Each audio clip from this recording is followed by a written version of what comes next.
Bien, aujourd'hui, nous allons commenter le passage du credo suivant. En un seul Seigneur Jésus-Christ, le Fils unique du Père, engendré, non pas créé, avant tous les siècles, engendré du Père avant tous les siècles. Lumière née de la lumière, Dieu véritable né du vrai Dieu, Dieu engendré, non pas créé, consubstantiel au Père. Bien, c'est un peu... j'ai fait un mélange des deux formules, mais vous verrez que ça se complète parfaitement. Nous avons non seulement la foi en un seul Dieu, créateur de toutes choses, mais ce Dieu est aussi Père. Il est Père de son Fils et d'une certaine façon aussi de la création. Mais aujourd'hui, nous allons nous centrer sur la paternité propre de Dieu. En effet, s'il y a un Père, et nous avons expliqué pourquoi Dieu est Père, eh bien, nécessairement, il y a un Fils. En effet, il n'y a pas de Père sans un Fils, et il n'y a pas de Fils sans un Père. C'est ce que l'on appelle, de manière un peu technique, des corrélatifs. Autrement dit, Père et Fils vont ensemble, ils ne peuvent pas être dissociés.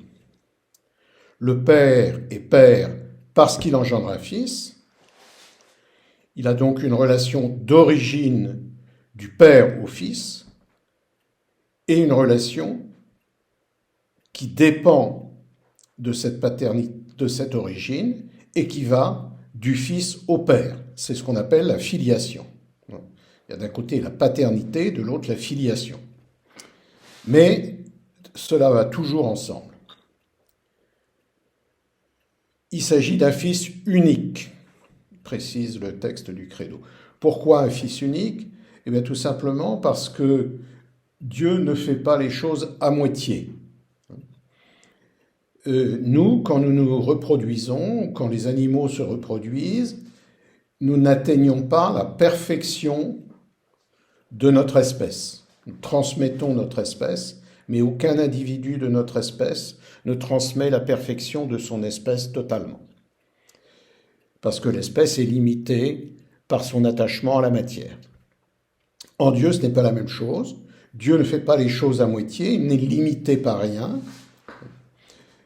Et donc, le Fils, qui est son égal, reçoit toute la divinité et toute la divinité d'un seul coup. Donc, le Fils est Dieu à l'égal du Père, précisément parce que toute la divinité est transmise dans l'engendrement du Fils. Il est engendré et non pas créé. Nous avons déjà dit que la création, c'est une dépendance radicale plus un commencement. Mais ici, évidemment, il n'y a pas de commencement, ni même de subordination. Donc pas de dépendance en ce sens-là. Père et Fils sont Dieu. Pas de commencement. En effet, cela n'est pas absurde, puisque justement, nous avons précisé que les termes corrélatifs, comme Père, Fils, et les relations de paternité et de filiation, ne font aucune référence en Dieu. Or, en Dieu, il n'y a pas de commencement. Eh bien, justement, cette génération est éternelle, hors du temps, parce qu'il n'est pas nécessaire que la génération soit comprise avec une temporalité. Ce qui veut dire aussi, cette éternité, que la personne du Verbe existe avant sa conception dans le sein de Marie. Autrement dit, la personne du Verbe est coéternelle, elle existe de toute éternité. Comment essayer de comprendre un peu cette génération ? Qu'est-ce que ça veut dire pour Dieu qu'être engendré ? Eh bien, puisque Dieu est un esprit, on peut un peu analyser comment vit un esprit. Et la seule expérience d'un esprit que nous ayons, c'est celle de notre propre esprit. Il y aura donc une grande différence entre la vie de notre esprit et celle de l'Esprit de Dieu. Néanmoins, malgré cette grande différence, il y a aussi des ressemblances, des analogies, des similitudes. Pour parler de notre esprit, on emploie souvent des termes comme concept, concevoir, qui sont des termes du vocabulaire de la fécondité et de la vie. Maintenant, revenons à une expérience plus précise. Quand nous lisons ou nous entendons une définition, par exemple « animal raisonnable », eh bien, en entendant et en comprenant cette définition, nous pensons « homme ». Quand nous entendons une définition d'une figure dont les angles sont de 90 côtés et les côtés égaux entre eux, nous pensons carré. Il y a un fruit, si vous voulez, au terme. Autrement dit, un fruit qui est un verbe. Autrement dit, nous comprenons, nous concevons, et notre compréhension se termine en un mot que nous nous disons à nous-mêmes. C'est ce qu'on appelle le verbe mental, qui n'est pas notre moi, mais qui est cette capacité de notre intellect à se dire à lui-même ce qu'il a compris. Chez nous, évidemment, ce verbe mental ne subsiste pas. C'est un accident. Il disparaît. Au contraire, quand Dieu se pense lui-même, entièrement et d'un seul coup, sa pensée engendre elle aussi un verbe, mais à la différence du verbe humain mental, il subsiste, ce verbe divin. Ce verbe divin subsiste justement parce qu'il n'est pas accidentel, il est justement le verbe de Dieu, c'est-à-dire cette compréhension de lui-même que Dieu se dit toujours à lui-même, si vous voulez, en termes un petit peu compliqués peut-être. Parce qu'il subsiste en lui-même et qu'il ne se confond pas non plus avec l'origine de cette pensée, à savoir le Père, il est une personne. Précisément, la seconde personne de la Trinité, Verbe de Dieu. Le Verbe de Dieu, en tant qu'engendré par le Père, est donc le fruit de la conception du Père.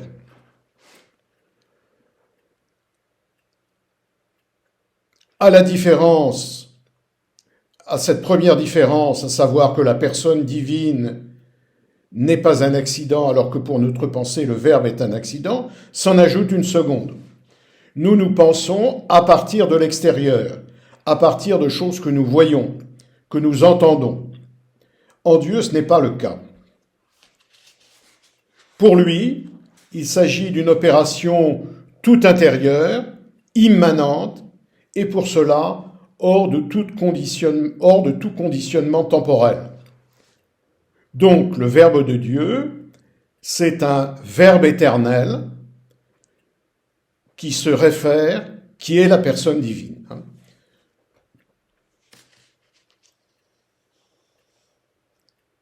C'est ce que l'on lit, par exemple, dans l'évangile de Saint Jean. Au principe, au début, était le Verbe.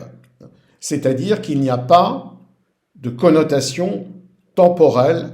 Ce Verbe a toujours existé en même temps que le Père. Il faut ici maintenant éviter plusieurs erreurs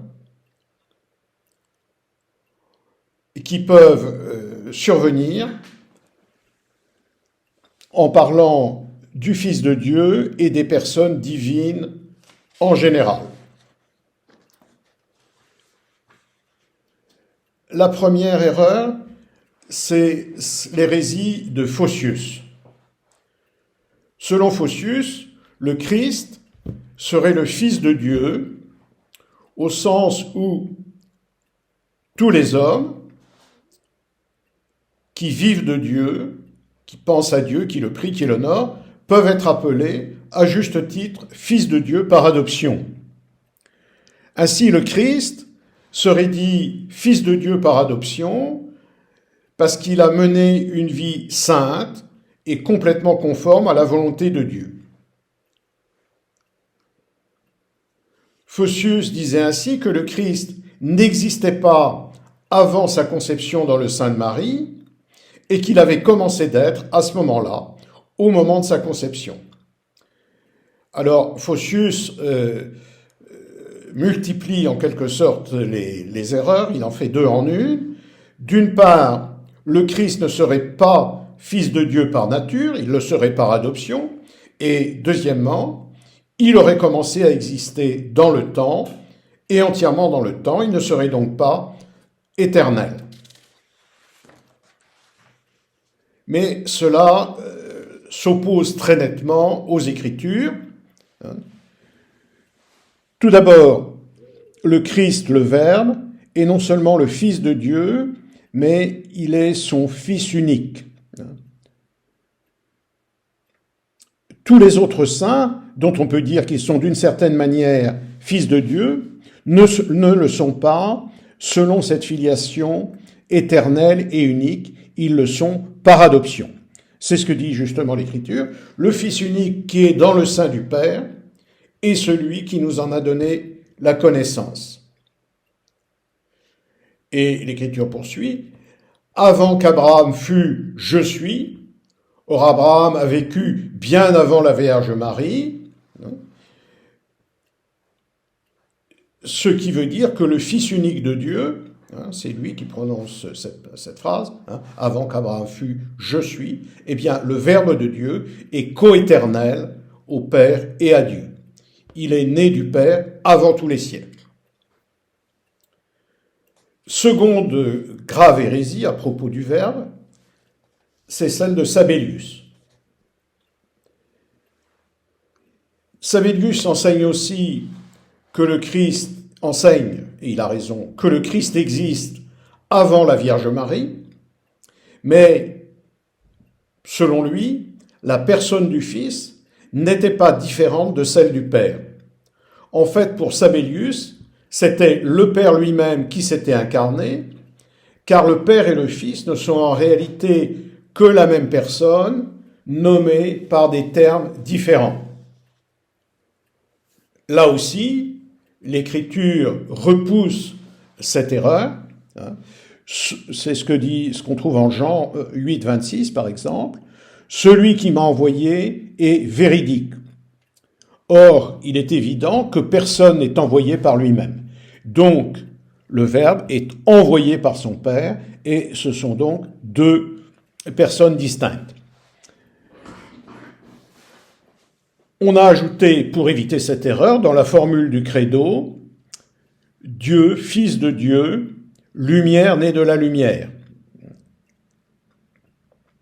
Dieu de Dieu, lumière née de la lumière. Ce qui équivaut Dieu, Fils de Dieu, le Père, et lumière venue du Père de la lumière. Du Père qui est lumière, pardon. Troisième hérésie, celle d'Arius. Selon Arius, le Christ existe bien avant la Vierge Marie, et sa personne est différente de celle de son Père, donc c'est une erreur qui est distincte de celle de Sabellius et de celle de Photius. Mais, selon Arius, le Christ était une créature et il n'existait pas de toute éternité. Le Christ n'était pas de même nature et substance que le Père. En fait, il n'est pas vraiment Dieu. Mais cette erreur est repoussée par Jean 10, 30. « Le Père et moi sommes un. Un dans la même nature et substance. Le Père est Dieu et le Fils est Dieu. Dieu de Dieu vient de Dieu et non pas créature, engendrée, non pas créée, donc coéternelle, consubstantielle au Père. Le Fils est de même nature divine que le Père, et de même substance. Donc, le contenu de la foi, c'est que le Christ est le vrai et unique Fils de Dieu, qui a toujours existé, que la personne du Fils est différente de celle du Père, que le Fils est Dieu, le même Dieu, la même substance divine. Cela nous fait pénétrer par la foi dans la vie intime de Dieu. Et cela annonce en même temps ce que nous verrons dans la béatitude. Si le Fils unique de Dieu est le Verbe intérieur de Dieu, c'est alors par lui que tout a été fait. C'est en effet de même que l'artisan a dans l'esprit le projet de ce qu'il va réaliser, de même Dieu par son Verbe. Saint Jean, par lui tout a été fait. Le Verbe, c'est un peu d'une certaine façon le projet de la création, entre autres, et du plan divin, etc. C'est ce que Dieu va réaliser. Le Père, dans son œuvre créatrice et salvifique, agit donc avec et par son Verbe, son Fils unique. Donc toute la création et dans toute l'histoire sainte, il y a une présence active du Verbe. Tout ceci n'est pas sans conséquence. Puisqu'il s'agit du Verbe de Dieu, toutes les paroles de Dieu qui nous sont transmises par les Écritures sont à la ressemblance de ce Verbe. Donc nous devons écouter les Écritures. À travers les Écritures, c'est la parole de Dieu, c'est-à-dire que c'est le Verbe de Dieu lui-même qui nous parle. Aimer les Écritures, c'est d'ailleurs un signe que nous aimons Dieu. Seconde conséquence, le fait de croire les paroles de Dieu parce qu'elles viennent du Verbe de Dieu est un signe que le Christ habite en nous. C'est ce que dit saint Paul aux Éphésiens 3,17, que le Christ habite en vous par la foi. Et inversement, Jean 5,38, la parole de Dieu ne demeure pas en vous parce que vous ne croyez pas celui qui l'a envoyé. Au contraire, si on la croit, elle demeure. Troisième conséquence, il faut méditer et réfléchir sur cette parole de Dieu, sur ce Verbe de Dieu qui demeure en nous.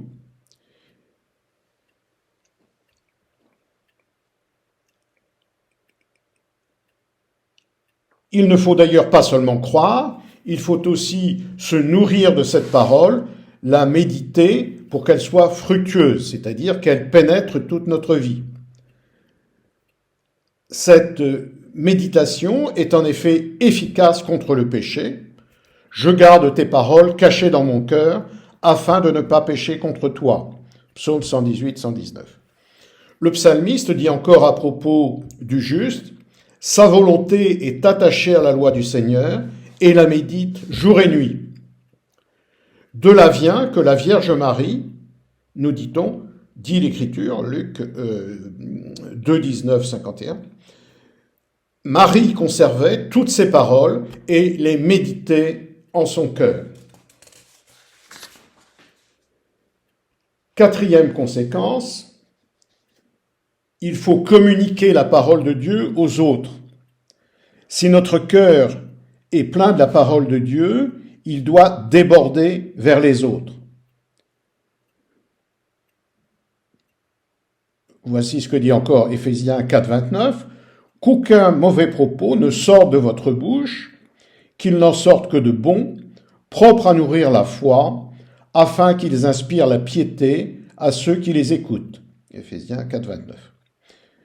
Et encore en Colossiens, « Que la parole du Christ habite parmi vous et vous comble de sagesse, instruisez-vous et exhortez-vous les uns les autres par des psaumes, des hymnes, dans l'action de grâce, des chants inspirés par l'Esprit et chantés au Seigneur. » Colossiens 3, 16. Cinquième conséquence, il faut veiller à l'exécution de la parole de Dieu. Soyez nous dit Saint Jacques, épître de Saint Jacques 1, 22, « Soyez des réalisateurs de cette parole, n'en soyez pas seulement des auditeurs, au risque de vous abuser vous-même. » Le modèle de l'attitude convenable à l'égard de la parole de Dieu, c'est Marie. Elle est modèle de l'attitude que l'on doit avoir à l'égard de cette parole, précisément parce qu'elle a reçu cette parole en elle. Ce verbe, elle l'a reçu complètement, sans y mettre aucun obstacle. C'est pourquoi elle est pleine de grâce. Marie a entendu la parole du verbe, l'Esprit Saint viendra en toi, et la vertu du Très-Haut te couvrira de ton ombre. Luc 1, 35. Elle a accueilli cette parole de manière volontaire. Voici la servante du Seigneur, qu'il me soit fait selon sa parole. Luc 1, 38. Elle l'a gardée, cette parole, portée en son sein par la foi. Et ensuite, elle l'a engendrée, n'est-ce pas? Elle enfanta son fils premier-né. Luc 2, 7. Elle l'a nourri et allaité. La Vierge seule l'allaitait d'un sein plein du ciel. C'est un hymne du temps de Noël. Tout ceci nous montre que Marie est le modèle qui doit nous aider, nous inspirer pour conserver la parole de Dieu et la faire fructifier en nous et dans les autres